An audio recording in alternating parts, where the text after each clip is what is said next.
you wouldn't hire a sales rep and send them out there in the field with no training. So why would you expect your website to behave in the same way as a sales rep who's going out there with zero training? It's not my job to come in here and necessarily convince you need it, right? If you're that far behind, then you're in trouble. Oftentimes it's not just a system problem or an integration problem. It's actually a data problem. I just want this to be easy. I want this to be quick. Keeping it simple. If you can do those two things, that is how you win and really get it moving forward and get those results. Smartphones were dumb phones until the app stores came along and changed the world. AI is going to be very similar. Jason Greenwood, founder of Greenwood Consulting and a host of the E-Commerce Edge podcast, with over 475 plus episodes, is an award-winning e-commerce specialist with 24 plus years of experience, helping businesses navigate complex B2B, B2C, and omni-channel environments. With a global perspective, he was born in the US, spent 28 years in New Zealand, and is now in Mexico. Jason brings deep expertise in people, processes, tech, and data. Join us for our conversation with Jason Greenwood. Well, welcome to the podcast, Jason. It's great to have you on. Been excited for this one for quite a while. I've obviously been on your podcast and it was a great chat, and I'm very, very happy to have you back. So welcome. Thank you very much. No, I appreciate that. It's always nice to do a bit of a pod swap, and now we had a great conversation on my podcast, and I'm no doubt this will be an equally engaging and fun conversation on yours. So it's always great to be able to speak to people that are so in touch with the realities of significant e-commerce implementations. And I've really been, I've been a very proud and passionate consumer of your content over the last year or so. And I'm really excited about where this conversation will go. Awesome. You put out some great content as well. You've obviously had a podcast you've had going for a long time, the E-commerce Edge. You've been in this game for a very long time as well, I believe over 25 years. So you've definitely got a lot of experience. Why don't you give us a short background of that experience? I know you've jumped between countries as well. So yeah, look, it has been 25 years now that I've been in this game, and it's so much fun. I can't imagine doing anything else. I was really fortunate. I kind of fell into the industry initially. I was always interested in tech. My dad, from the time I was a very young kid, my dad actually owned a computer store, selling computers back in the very early days of computers, selling business computers into businesses. He never focused on personal computers. He focused on business computers. And there was Eagle Computer. And before everybody kind of standardized on the PC clones, there was a lot of business focused computer systems and computer operating systems designed specifically for businesses. So I've always been exposed to that ever since I was a little kid. And my dad was always very technical and into technical things and building cars, and he was just always very technical. And so I was really exposed to that from a very young age.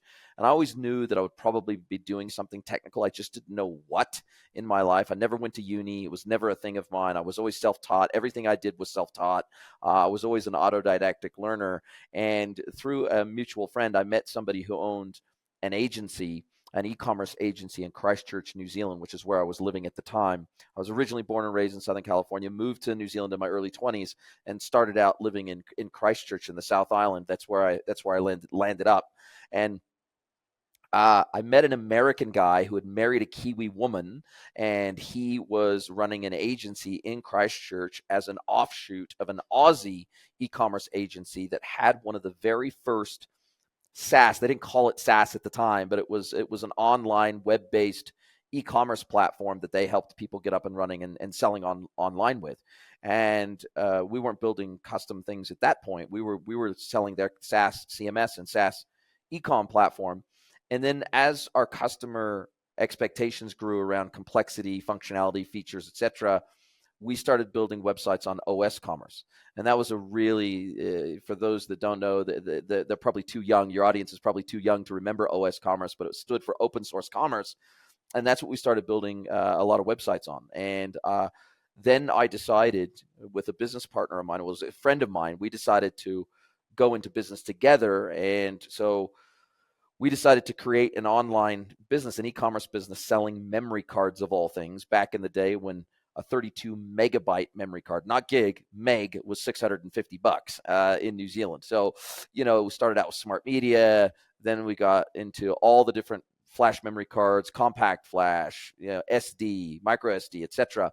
And we were directly importing products into New Zealand. We were warehousing them locally and shipping them direct to consumer from our own warehouse. And we ran that for about 7 years. So we both quit our jobs, went all in on this e-commerce business, and it was phenomenally successful. We really loved it. We really enjoyed it.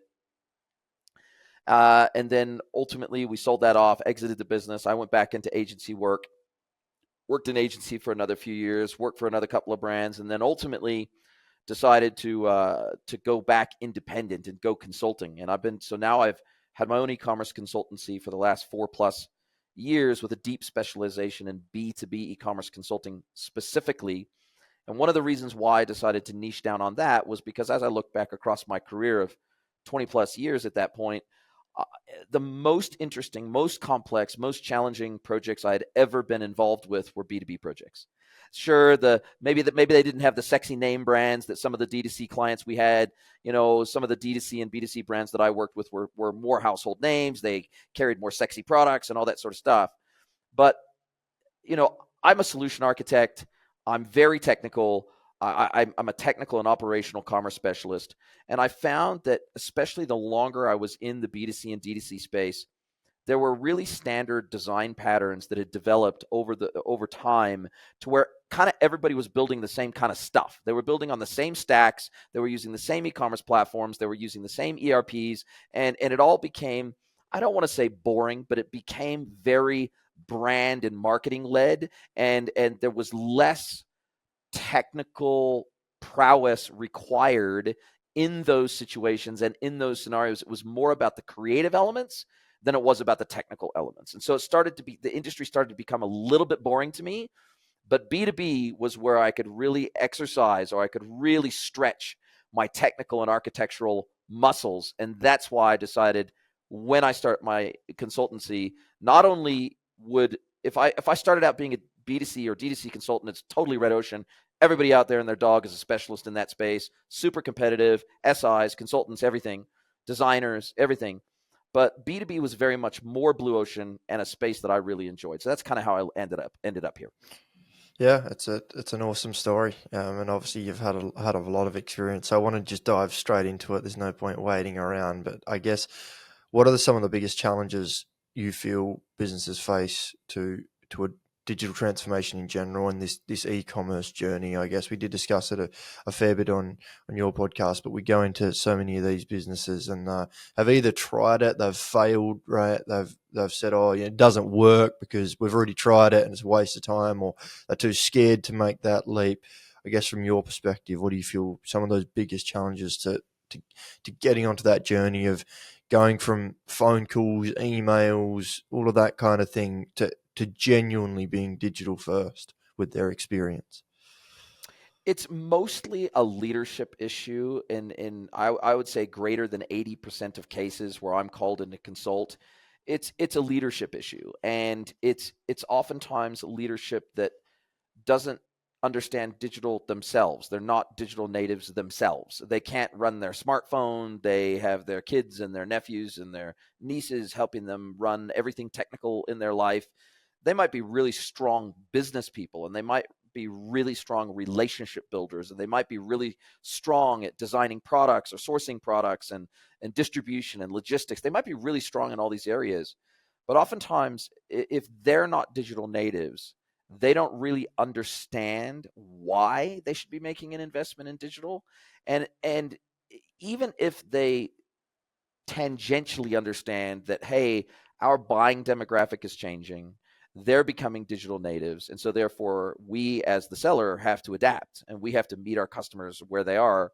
And that is increasingly in digital channels.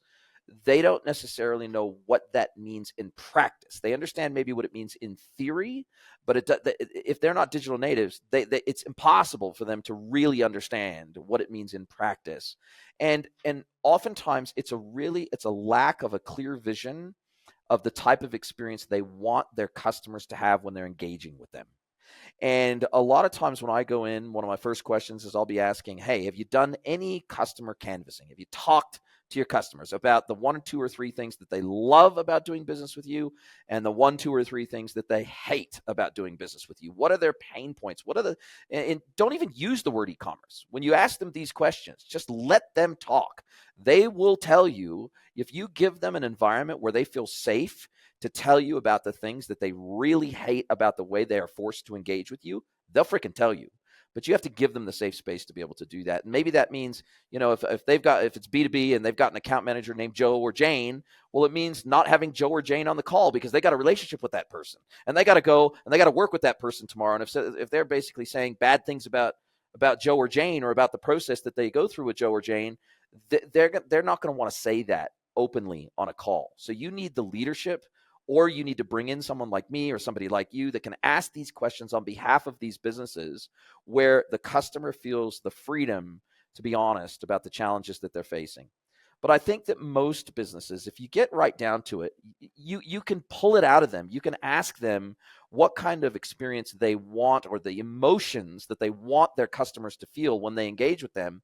And then, I never start with the tech because the tech is almost irrelevant. We can make tech do just about anything these days. 100%. And so we have to work from the customer experience and the customer emotion first. And we work backwards from that, and we reverse engineer everything required to deliver that to the customer. But if the seller, the supplier, does not have a really clear vision of the type of experience they want their customers to have with them, you got to start there. Yeah, I couldn't agree more, honestly, on everything you said there. And I think what I see as well is exactly the same thing with leadership, right? And it's people like, almost to a degree, like, convince me I need it, if you know what I mean. Like, it's like, well, you should already know that you need it. It's not my job to come in here and necessarily convince you need it, right? If you're that far behind, then that you're in trouble, if that makes sense. If you don't believe at all that you don't need any of this, as you said, if you just went to your customers, don't even mention e-commerce or digital or anything, and just say, okay, how can we improve your experience or those kind of things, and understand that. Even if they don't mention digital specifically or whatever, when you map the dots, you're like, we can use X, Y, and Z to do this much quicker, much more efficiently, and at the same time, we can increase the experience. It's not about worsening the customer experience or worsening their experience, but how do we make it more efficient, make it better, and then increase that experience as well. And I think that's super, super important. And so many people and so many businesses overlook the research part of it. It's just mind-boggling. Even when you go into businesses that have said, oh, we believe in digital, we've implemented a new B2B e-commerce platform, or we've built a customer portal, but it's not getting the results that we want. It's like, yeah, okay, awesome. Can you kind of take me through the research that you did and kind of why you prioritize this, and this? And like, oh, we just knew that that's what they wanted. We knew that that's what we needed to do. And it's like, well, therein lies the problem, right? That we haven't actually gone out and said, okay, let's prioritize this, and this, and this. And what ends up happening is we just end up with a minefield of features, and it's cobbled together, and typically it's done by teams that have never done this, and they wonder why it's not being used, because it's actually easier to pick up the phone or email than it is to use the portal or whatever. And I say this a lot, and I sound like a broken record, but at the end of the day, if it's not easier to use the portal or whatever else, people aren't going to use it. So it's your job to do both. Like, you can get them to use it, but you've still got to make it easier, or there's got to be a trade-off. Like, they get more data, or they get this, or they get that, right? There's a reason they use it. If you just make it more difficult and there's no upside, then yeah, they'll keep using the phone. Why? Because the only way to deal with you easily is pick up the phone or email, right? Yeah, and I think also 2025, I've coined it the year of meeting customers where they are. And there's some amazing new AI-based technologies that have really only come to maturity in the last 6 to 12 months. Platforms like Motivate and other platforms, and there's some e-commerce platforms out there that have this native inbuilt AI sales agent, AI service agent technology in them, where customers can continue to deal with you exactly as they have. They can continue to send their orders via a PO attachment that's a PDF or a CSV or the PO is actually embedded in the email. They send it in, but it can automatically be extracted and it can automatically be mapped directly into the commerce system as if the customer went through the portal to place their order. Or they can send a quote request via email, or they can send a quote request via WhatsApp or Teams or Slack. All these systems have APIs now. And the reality is the days of forcing every single one of your customers to your self-service e-commerce portal, those days are over, because the reality is there are a certain percentage of your customers, no matter how amazing and no matter what benefits they get, no matter how much incentivization you give them to use your self-service e-commerce portal, there are some customers that either can't or won't ever use your e-commerce portal, whether it's they use an e-procurement system and they need to integrate with you through Punchout, or whether they make the procurement out of their ERP via EDI into your system. And so that's their normal way of doing procurement is via EDI connection, or they're on a job site and they simply cannot access your website. So it's easier to send a message via WhatsApp to my account manager over at the supplier. But if I have that intelligence layer in that channel that can take that request, interpret it, and give them the information back that they need, or interpret that request and say, okay, I need to turn this into an order that maps directly into my commerce system via API. This is all possible now. It wasn't that easy. It was always possible to do OCR and a few other things, but it was much, much harder than multimodal AI today. Multimodal AI, being able to interpret these types of attachments and documents in a natural language processing way, this is making meeting customers wherever the hell they are and whichever channel they want to communicate with you through so much easier. Yeah, absolutely. And the technology's out there for people to implement. And, if the businesses want to look at it, it's possible for them to do it. And I like what you said earlier, where we take the experience that we want to get, or we want to have the vision of that, and we work back from that. And again, we're a agency that's platform agnostic, and I know the majority of, well, I put it this way, people that are tied to one piece of technology, how do they implement the right technology, right? It's you can't, because you're tied to one piece of technology that essentially you always use, even if it's not the right thing. And so, that aside, how do we start with the customer experience and then work backward and say, okay, this is how we can get there. This is kind of our roadmap. This is what we need to do. But just touching on the account management part of it, and you got the sales part as well.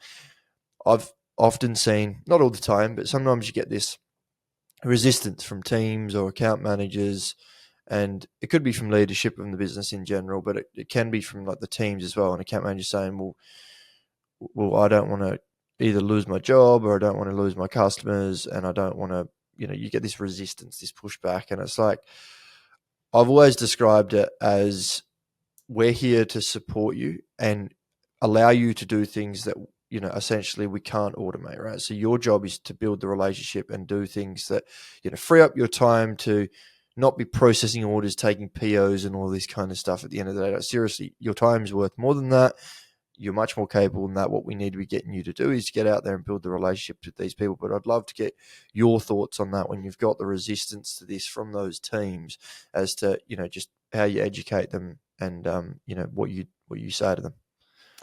Yeah, I mean, when I go in at first, oftentimes sales teams look at me like I'm oh, you're the guy that's going to come in and replace us with the robots. Oh, you're the guy that's going to come in and replace us with the computers. Oh, you're the guy that's going to come and pick my pocket and take my commission from me and automate all this, right?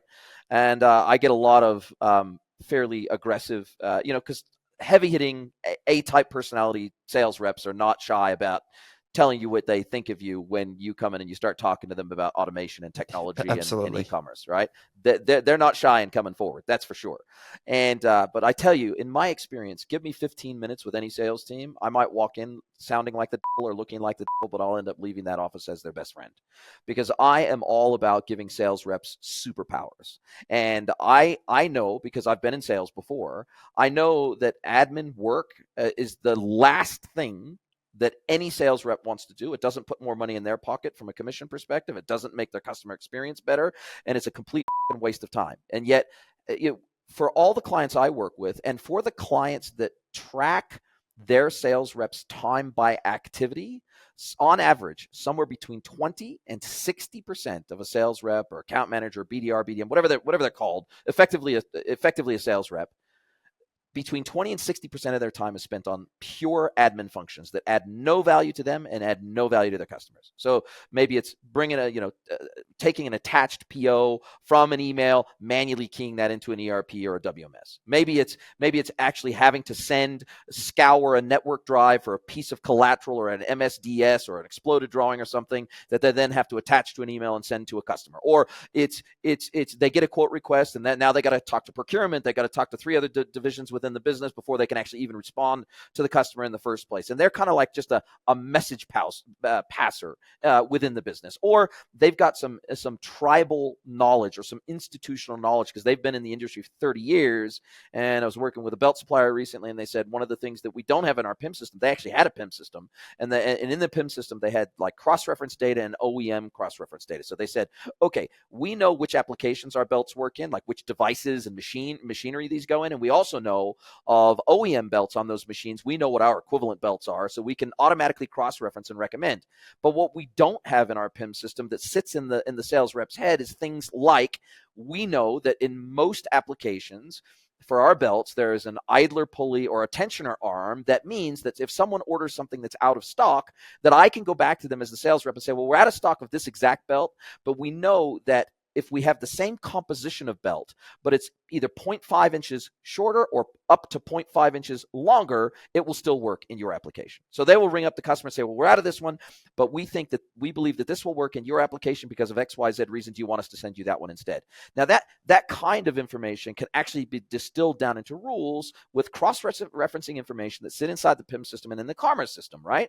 But they didn't know that was possible. They didn't really realize that they could take some of that institutional and tribal knowledge, get it out of them, and instead of making it one-to-one, as in between them and their individual customer, one-to-many across every single interface that they interface with their customers with, and that they can automatically make these recommendations in real time to the customer where a specific item is out of stock.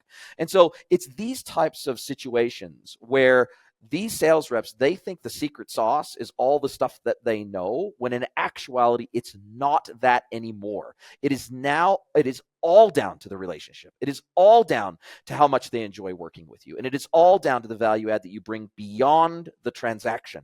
And this is the kind of conversation, and you also get what you incent. So I tell their bosses, the sales team's bosses, not only do you not eliminate their because I see lots of businesses still getting this wrong. When they implement digital channels, they will take away commission from their sales reps for all transactions that come through digital channels. Because they say, well, we've moved them over to digital channels. It didn't require any effort by you, so why should we give you a commission? This is totally the wrong way to think about it.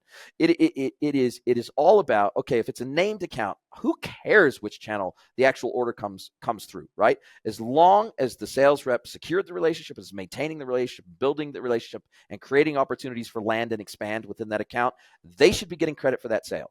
And I see the highest uptake and the highest promotion of digital channels where they add additional incentives to sales reps, where they say, hey, because it's less expensive and it's less complex for us to process these orders, what we're going to do is we're going to give you an extra half a point or an extra point on every sale that comes through a digital channel. We're actually going to add an additional incentive, and we're going to add an additional incentive to the customer that submits orders through these digital channels. And so I think it all really just comes down to incentives and making sure that your incentives are aligned with the KPIs and targets that you're giving to your sales team. But I am 100% with you. I love sales reps. I think they're incredible for the most part at what they do. They do create amazing experiences. They do keep the bond between supplier and buyer. They keep that bond alive, and that is what creates that long-term stickiness. And I just don't think that all the manual tasks that sales reps do today, A, I don't think it adds any value, and B, I think they fucking hate it anyway.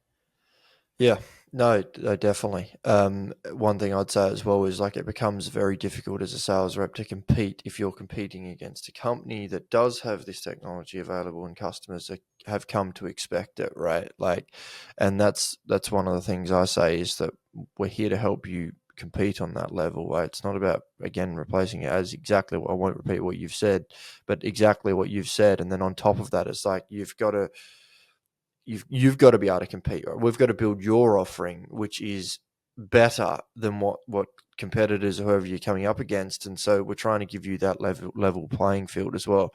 I want to get into kind of legacy systems, and I know this is an issue in any of these kind of projects and these, I guess, transformations, if that's the way you want to call it. But we often go into two businesses and, you know, they've got this grand vision, they've got the right mindset, everyone's on board, we want to do it. And then you kind of have a look behind the gyp rock or the sheet rock, as you call it, there, but and you see like it's like a mess, right? And it's like, wow, okay, we're gonna have to fix this. We're gonna have to sort this out. Maybe we've got to replace some systems. Maybe we've got to consolidate some systems. Whatever it is. Now, it's the last thing we want to do. Like, it's not ideal, but in some instances we have to do it, right? And sometimes we get like pushback where the feeling is that, I guess, you know, we don't need to replace the tech, or we don't need to do this, or, you know, we're not interested in that. And it's like, you're only doing this because you want us to move somewhere else, or you want to do this. So again, once you explain it, you go through the pros and cons. Again, it's your job to lay out the benefits of it. But I guess, what do you say to people in that particular scenario? Because the way I approach it is, at the end of the day, as we discussed earlier, here's the vision of what we're trying to get to. Here's why what you've currently got is not going to get us there, or is going to significantly hinder us and make it so we can't essentially get there, and lay that out just in plain and simple facts. But how do you approach that? I think there's two parts to this. One is, oftentimes it's not just a system problem or an integration problem. It's actually a data problem. And so oftentimes their data is just not in a good enough place to be able to put out across digital channels, where effectively the sales reps are used as the filter for a lot of this data, where they know we're in the business to get it. Some of it's in a printed catalog, some of it's on a network drive, some of it's sitting on their desktop, a spreadsheet of a price list or something like that.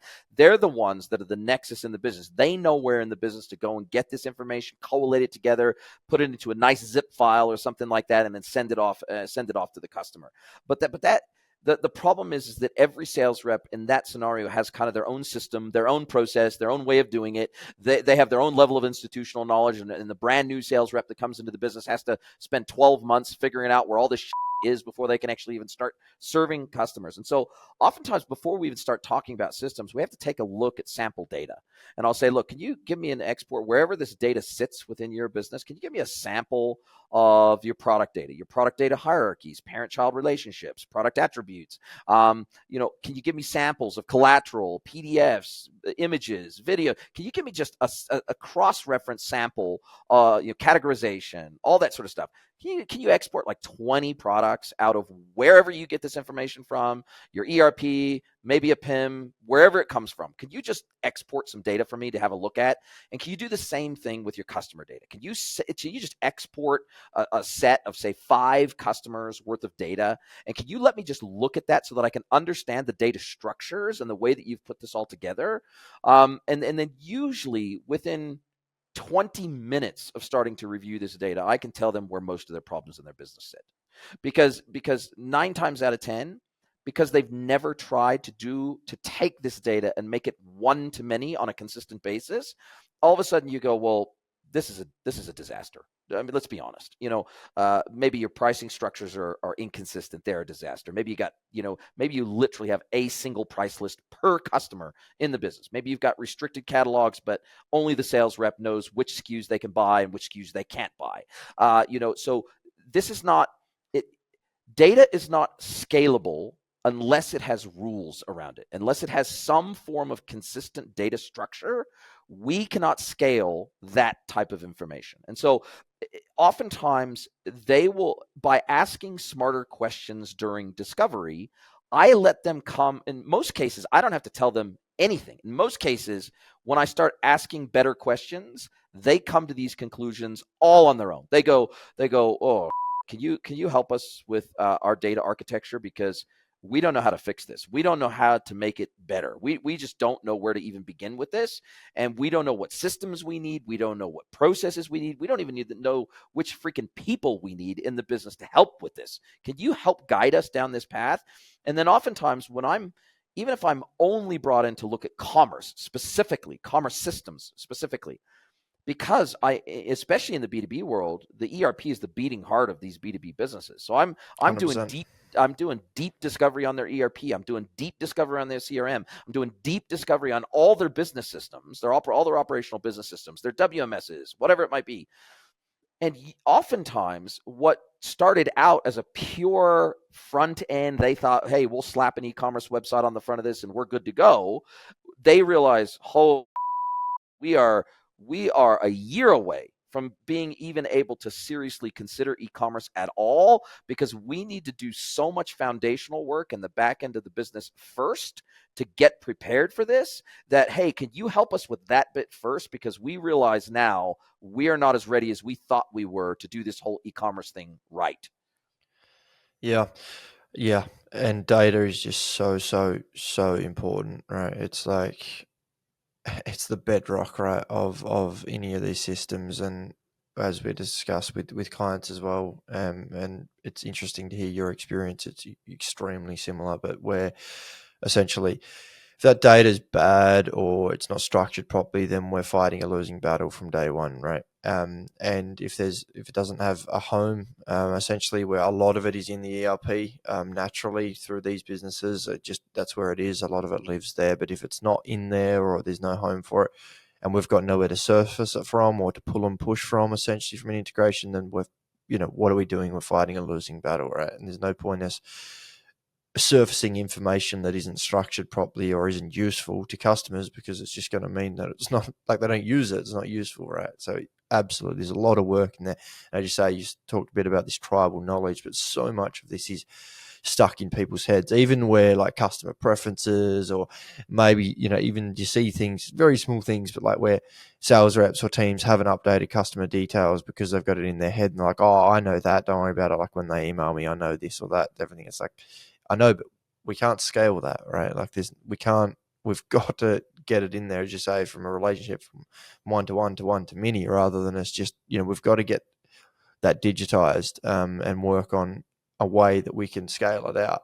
So moving on a bit from that, I want to just understand your perspective on this whole B2C and B2B experience, because my point of view on it is there's no difference, right? At the end of the day, there's humans working within the B2B space.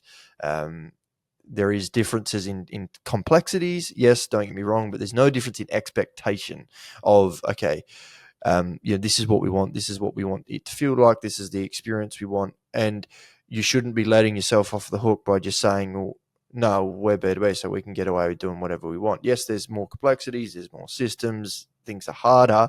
Absolutely. But in my opinion, there's no difference in expectation. So love to hear your thoughts on that.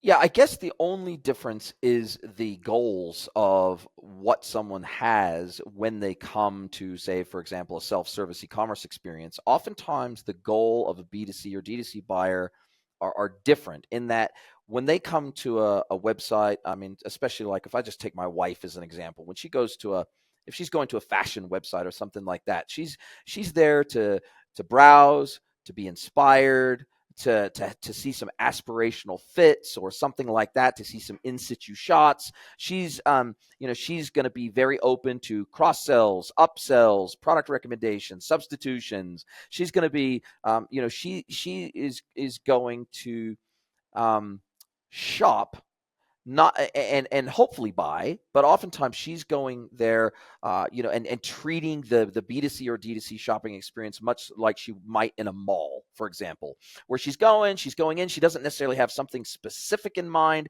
She's going in there, oh, well, I really like that. Oh, cool. I think I could pair that with this other thing that I've already got in my wardrobe. Oh, cool. I could wear that when we go out to dinner or whatever, right? Or an event or an activity or a conference or whatever it is.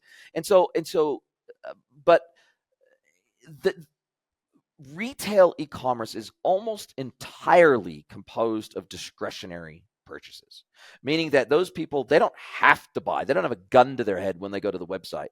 The difference with B2B is those people that are coming to shop at your website, they're doing it as part of their job. They're not doing it to be inspired. They're not doing it for fun. They're not doing it for recreation or entertainment. They're doing it as part of their job. And so, and oftentimes the catalogs in the B2B world are significantly larger and more complex than in the B2C and D2C world. And in the B2C world, like if I'm shopping for a coffee mug, well, I know what a freaking coffee mug is. If I'm shopping for a t-shirt, I know what a t-shirt is.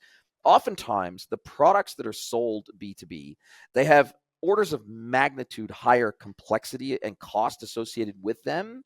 And there's oftentimes compliance considerations and application specific considerations. And so I agree with you. I think that as a baseline, shopping should be easy, it should be seamless, it should be fast. But I think there is a certain amount of intentional friction that is introduced into the B2C or D2C shopping experience. And it's intentional because, hey, we want to recommend products to you. We want to surprise and delight you. We want to, the goal is to keep you on the site in many instances as long as we possibly can. Because the longer we can keep you on the site, the bigger your basket is likely to become if we do a really good job of personalization of product recommendations, for example. Whereas in the B2B world, our goal is usually how can we get them in and out of our website as fast as humanly possible, because they're there to do a job. They're not there to be inspired. And so I agree with you, but I also think we have to take the B2B experience even to a whole nother level in terms of usability, because those people do not have time to waste when they are shopping with us. They want to do it fast, and they want to do it easy, and they want to be able to submit quote requests and track their orders and lodge RMAs, and they want to be able to do all that super easy, super fast, super seamless, and get the credit notes added to their account really seamlessly where it's super visible where required. They just, speed is such a big deal in the B2B world, and it just, the buyer goals oftentimes are very different between B2C and B2B. Yeah, 100%. And I'd agree with you on that. I guess the point of it is that at the end of the day, there's no difference between expectation that it needs to be easy, right? And the experience, no matter, there's different goals, there's obviously different ways to get there. But the idea is that I don't want to have problems. I just want this to be easy. I want this to be quick. And that's where I think a lot of people get it wrong, where it's like, oh, don't worry about it. They don't even use the systems, or they don't do this, or they don't do that. It's like, no, if you can make it easier and faster, I like the way you put it, speed, right?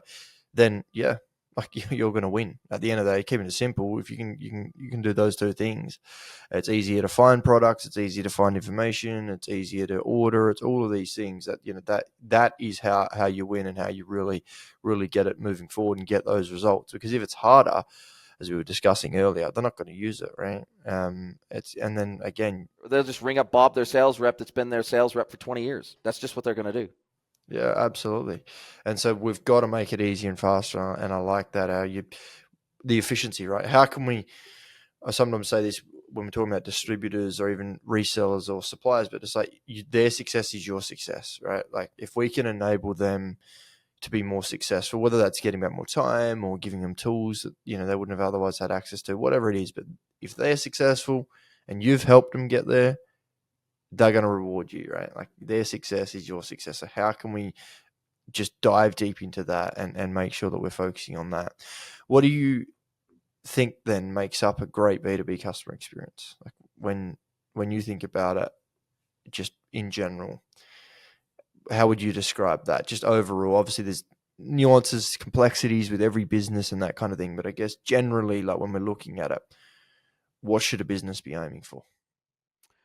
I think first off, having all the information that is unique to them at their fingertips through a portalized experience, even if they don't end up executing the transaction through the portal, being able to log in, see all the SKUs they have access to, see the prices that are assigned to them for those SKUs, being able to see things like MOQs, buying increments, the status of their credit account, how much credit they have left on their credit account, being able to see who's authorized within their organization to make purchases and what permissions they have, being able to do all those things, being able to request a quote electronically, and being able to do all the things that they can do by talking to Bob or Jane, their account managers, being able to do all that same stuff through a really simple, straightforward portal is very important. But if we take that one step further and we say, well, okay, if I'm a distributor, for example, I know that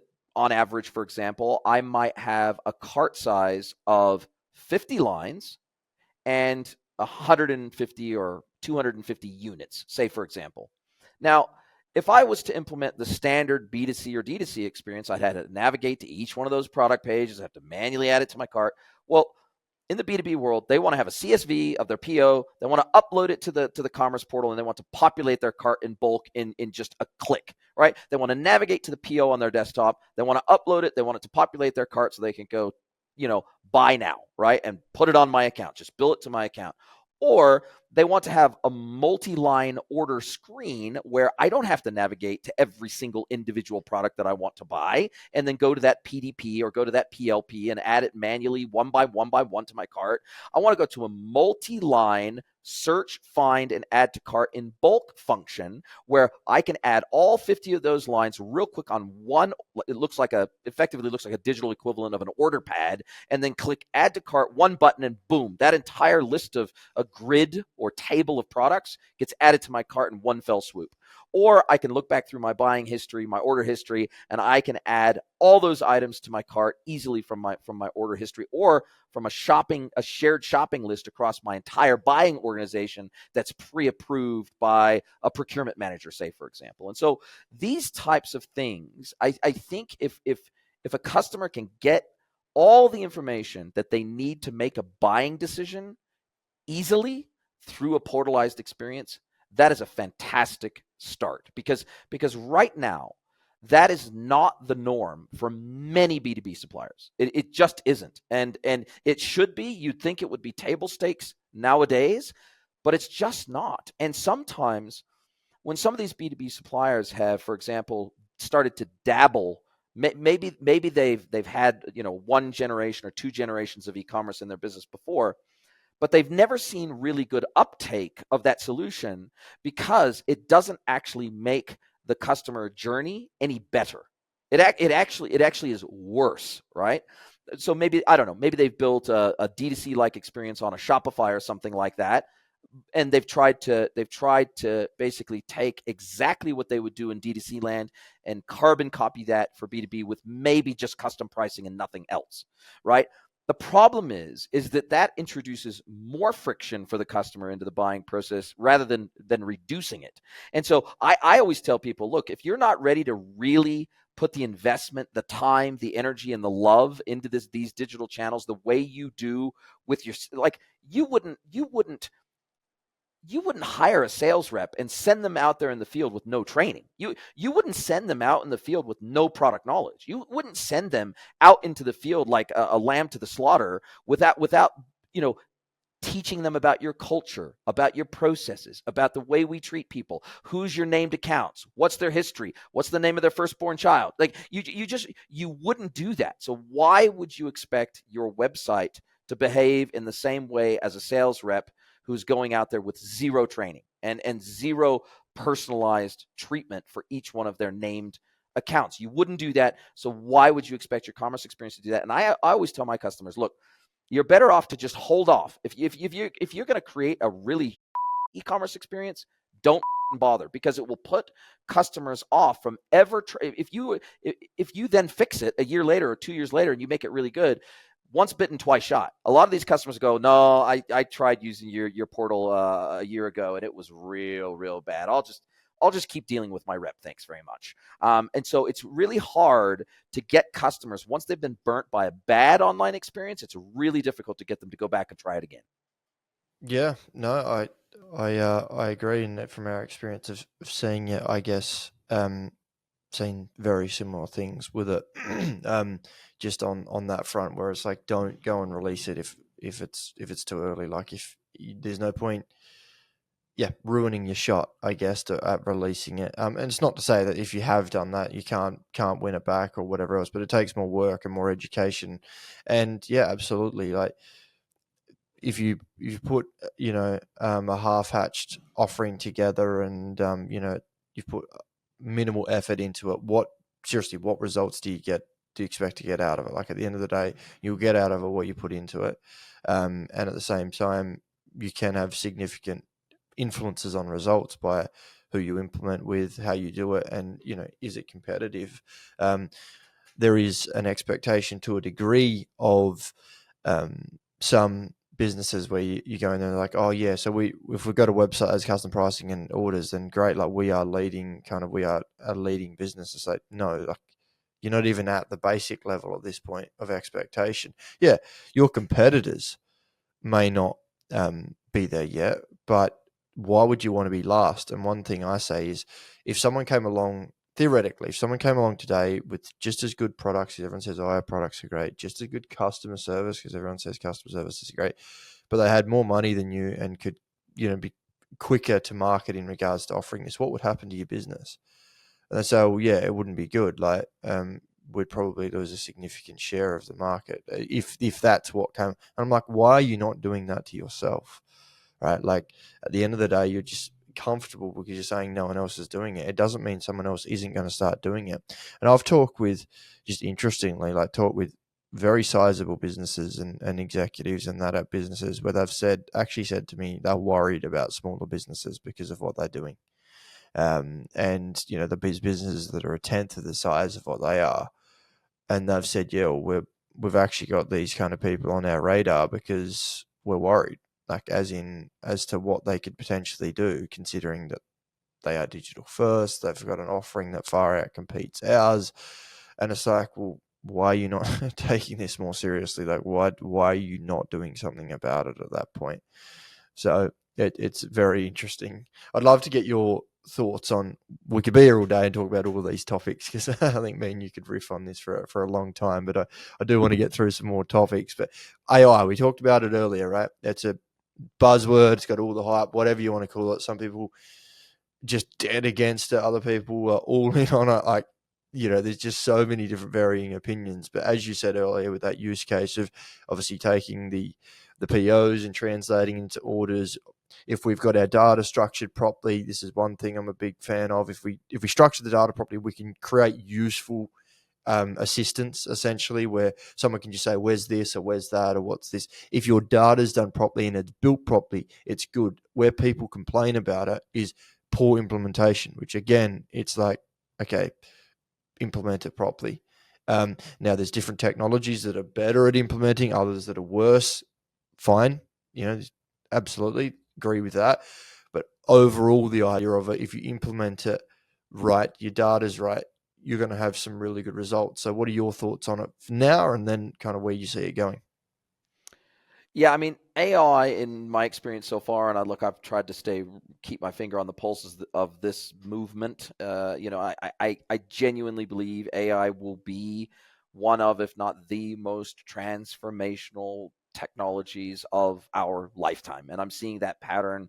I watched it play out with mobile and the growth of mobile. I've watched it play out across several different tech revolution, so to speak, over the last 20 plus years. And this one stands to be the largest and certainly the most impactful and the most long lasting. But it is still very much a case of garbage in, garbage out for a start off. And oftentimes, if, every single piece of technology that either has AI in it, has some form of machine learning in it, relies on really good quality raw material to get a good result, right? Now, AI can also be used to cleanse that data, to augment that data, to structure and organize that data. So absolutely, it's garbage in, garbage out, but AI can also be used to take what was formerly garbage and maybe turn it into gold, so to speak, or restructure it, plug some of the gaps, bring consistency to it, etc. And so instead of having to programmatically via script do certain things, you can just tell the AI, for example, some of the functionality inside modern PIM systems, for example, you can tell it, hey, do this with this data. And then it just goes away and does it. You don't have to do custom programming, no custom reporting, no custom scripts. You just describe in human language what you want to do, and it will go away and do it. There are also some vendors out there. DataX famously has some amazing technology that can take data and 100 different formats. It can actually go out and scrape supplier websites for data. Then it brings it in and standardizes it, harmonizes it, categorizes it, and then gets it ready. And it's usually a pre-PIM or pre-ERP process that they can do that brings complete consistency to your product data set, right? Before it then is then pushed into something like an LLM to achieve a certain outcome. So AI is it's been overhyped in many respects. I think in the short term, there are a lot of businesses that are and are going to continue to be disappointed with AI in the short term. But I think in the medium to long term, these technologies are only going to get better, but it really comes down to the apps. I liken it to the early days of smartphones, right? Smartphones were dumb phones until the app stores came along and changed the world, right? Almost no one uses their phone as a phone. I mean, like probably 1% of the time am I actually using my phone to have a phone call. 9 times out of 10, it's simply another interface for the internet. And so for me, I think AI is going to be very similar. I think it's the saying about smartphones was it's all about the apps, stupid. Well, I think AI is very similar. It's what applications are going to be built on top of AI or leveraging AI that are real practical, real salt of the earth stuff. That's the stuff that's going to make the impact. And that's the stuff I'm already seeing make an impact in the commerce world right now. Yeah, yeah, and it's the agents, and as you say, what's going to be built on top of AI, and it's the medium to long term. Absolutely, I like that, and that's where one question I pose to people. I've had again some people that are like, no, it's a waste of time, whatever else, it's not going to, it's just hype, and it's like, okay, my question to you is it going to get worse? Is the technology going to get worse? So you look back in time and say, yeah, as you said, smartphones, computers, whatever it is, like, is it getting worse? And you're like, no, it never has, right? It only gets better. It's like, okay, so this is where it's at already. And it's going to be exponential because like the better it gets, the better it gets. That's just what happens with technology. And essentially, so what do you mean? Like when you look at that, you're like, well, okay, I should be at least invested in this in regards to learning about it and understanding it. Not everyone can understand it, as well as others. I totally get that, but I don't agree with the premise of burying your head in the sand and thinking that, that's just going to solve the problem, because you're then going to find out that maybe we do need to do something about it, right? And I guess that links a little bit to what we discussed earlier with the leadership teams. Would be like, don't stick your head in the sand and just act like, just because I don't understand it, I'm not going to do anything about it. There's people out there that can help you. There's people that, have had the experience, have done certain things, have worked on these projects that can help you and take your business forward. And you don't want to be, as we discussed, one of those companies earlier that gets not just left behind, because I think that's too cliche as well, but like you don't want to be that company that starts losing market share because you haven't offered this competitive offering. You want to be someone that can really drive that forward. So what would you say to, I guess, outside of that and what we've already discussed, but what lessons or what would you say to those executives or in leadership positions that are considering this or aren't considering it even necessarily, but are like, probably know it needs to happen, and they need to start this process of digital transformation really? Well, there's a couple things. One is, even the oldest, fogiest, board members in a B2B business, they weren't born learning how to drive. They weren't born knowing how to drive, right? They had to learn, they had to study it, they had to get certified, they had to practice, they had to do all those things. When smartphones first came out, they didn't just innately know how to use a smartphone. They actually had to play with it. They had to buy one. They had to load some apps up. Maybe they had to get some help from their grandkids, whatever, right? They had to learn it in order to see what the value of this thing was, right?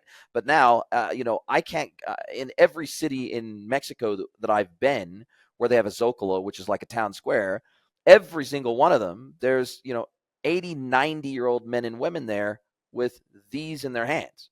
And they're pecking away at it, right?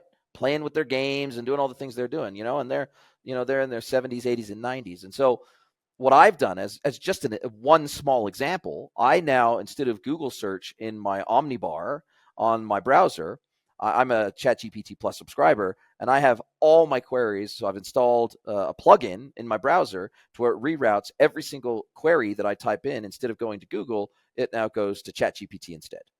So, just like I remember when, and you're going to laugh because you're way too young for this, but when I was younger and I was hiring people to work in agencies, one of the things that people in the early days of Google literally put on their CV, and when I tell people this, they laugh. They don't believe it. Expert Googler. Like they would literally put that on a CV, and people now on their CV are putting expert AI prompt engineer, right? Which is the equivalent of expert Googler.